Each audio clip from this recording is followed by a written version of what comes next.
السلام عليكم ورحمة الله وبركاته. أكدت العديد من المصادر الموثوقة في الساعات الأخيرة أن الشرطة الجزائرية تمكنت من القبض على مؤثرة معروفة سيئة السمعة يتابعها ملايين الجزائريين عبر مواقع التواصل الاجتماعي، وما وجدوه بحوزتها خطير جدا. ولكن وقبل الدخول في التفاصيل، فضلا وليس أمرا، ادعمونا بلايك للفيديو والاشتراك في القناة ليصلكم كل ما هو جديد.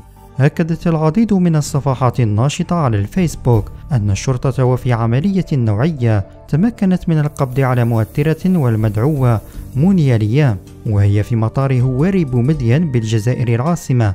وقالت ذات المصادر أن هذه الفتاة عثر بحوزتها على كمية كبيرة من الممنوعات والأقراص المهلوسة وتم تحويلها للتحقيق. فيما قالت مصادر أخرى أن هذه المؤثرة التهمت كمية كبيرة من الممنوعات حتى تستطيع الإفلات من العقاب، في انتظار تأكيد هذه المعلومات من الجهات الرسمية.